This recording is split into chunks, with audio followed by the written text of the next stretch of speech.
मैं doctor Indresh Dixit, consultant gastroenterologist, Avashyakta gastro और gynaec care. Pregnancy के दौरान लिवर की बीमारियां कॉमन है। हम कौन कौन सी बीमारियां होती हैं उसकी चर्चा एक अलग वीडियो में करेंगे, लेकिन आज के वीडियो में हम चर्चा करेंगे कब प्रेगनेंसी के दौरान आपको ये सोचना है कि ये दिक्कत आपको लिवर की वजह से हो सकती है। तो हम आपको ये चर्चा करेंगे कि क्या क्या सिम्टम्स आने से आपको ये सोचना है कि ये परेशानी हमको प्रेगनेंसी के दौरान हुई लिवर की समस्या से हो सकती है। अगर हम बड़ी कॉमन सिम्टम्स की बात करें तो प्रेगनेंसी के दौरान एक कॉमन सिम्टम होता है वॉमिटिंग लगना, नोजिया लगना, उल्टी जैसा लगना। नोजिया लगना बड़ी कॉमन बात है, लेकिन अगर प्रेगनेंसी के दौरान पहले 6 हफ्ते के बाद आपको लगातार नोजिया या वॉमिटिंग लग रही है तो आपको ये नहीं सोचना है कि प्रेगनेंसी के दौरान नॉर्मल चीज है, ये प्रेगनेंसी में लिवर की समस्या का एक लक्षण हो सकता है। दूसरी चीज हमको जो बहुत ध्यान देनी है, कमजोरी प्रेगनेंसी में अक्सर ये होता है प्रेगनेंसी है तो कमजोरी लग रही है, नॉर्मल है, नहीं। कमजोरी प्रेगनेंसी के दौरान होने वाली लिवर समस्याओं का भी हिंट दे सकता है। इसलिए अगर आपको प्रेगनेंसी के दौरान आपके आसपास कोई महिला ऐसी है जिसको या आपके घर में जिसको कमजोरी बहुत लग रही है, आप तुरंत अलर्ट हो जाए, आपको प्रेगनेंसी के दौरान होने वाली लिवर समस्या की तरफ हिंट कर रहा है। खुजली, शरीर में खुजली भी कभी कभी एक कॉमन महिलाओं में ये होता है कि खुजलाहट प्रेगनेंसी में बढ़ जाती है, शरीर में इचिंग हो रही है, हल्की हल्की इचिंग हो रही है, ये कोई चिंता का विषय नहीं। प्रेगनेंसी के दौरान इचिंग अगर परेशान कर रही है, ये लिवर की बीमारियों की निशानी हो सकती है।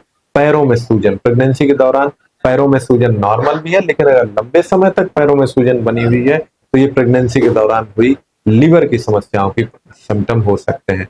पेशाब में पीलापन, अक्सर मन में ये संदेह रहता है कि अब महिला कोई भी कहती है कि पेशाब पीला हो रहा है प्रेगनेंसी, तो अक्सर कह देते हैं लोग कि नहीं ये तो पीलापन हो सकता है थोड़ा प्रेगनेंसी के दौरान। नहीं, प्रेगनेंसी के दौरान पेशाब में पीलापन होना लिवर की बीमारियों को भी हिंट कर सकता है, तुरंत अलर्ट हो जाना। इसके अलावा पेट में भारीपन, अपच की फीलिंग, लैट्रिन का बार बार लगना और खाने का ठीक से न पचना, ये भी प्रेगनेंसी के दौरान लिवर की समस्याओं को हिंट कर सकता है। यदि आप जांच कराएं तो पाएंगे कि इसमें एसजीओटी, एसजीपीटी का बढ़ना, कभी कभी पीलिया का बढ़ना, इस तरीके की समस्याएं भी पाई जाती हैं।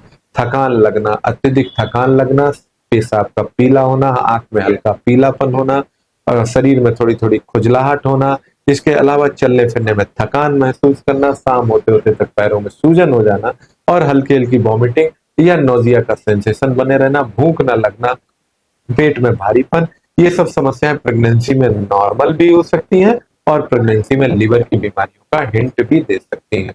तुरंत अपने गायनेकोलॉजिस्ट को मिलें, गैस्ट्रोएंटेरोलॉजिस्ट को मिलें और प्रेगनेंसी में लिवर को टेस्ट कराएं। प्रेगनेंसी में लिवर को टेस्ट कराना कोई अलग नहीं है, रूटीन की तरह ही होता है, सामान्य जांचों से ही, जो कि प्रेगनेंसी में बिल्कुल सेफ है, उसी तरीके की जांचों से पता लगता है। इससे माता और बच्चे दोनों सुरक्षित रहते हैं। प्रेगनेंसी में दौरान लिवर की बीमारियां माता और बच्चे दोनों को प्रभावित करती हैं। आप जल्दी पहचान लेते हैं, जल्दी इलाज आरंभ होता है तो आप बिल्कुल बढ़िया रहते हैं। यदि आप थोड़ा सा लेट होते हैं तो थोड़ी जॉन्डिस बढ़ने से, एसजीओटी ज्यादा बढ़ने से बच्चे और माता दोनों के लिए खतरे उत्पन्न होते हैं। तो यदि आपके आसपास घर में किसी को भी प्रेगनेंसी के दौरान ये समस्याएं हो रही हैं तो आप गैस्ट्रोएंटेरोलॉजिस्ट से संपर्क करें। मैं doctor Indresh Dixit, consultant gastroenterologist के तौर पर आवश्यकता गैस्ट्रो और गायनिक केयर पर आपको प्रेगनेंसी के दौरान लिवर समस्याओं में परफेक्ट इलाज और समुचित समाधान देकर स्वस्थ करके माता और बच्चे दोनों के लिए उत्तम स्वास्थ्य के लिए आपको कैरी ऑन कर सकते हैं। आप मुझसे मिल सकते हैं, कोई परेशानी होने से समाधान ले सकते हैं। Thank you.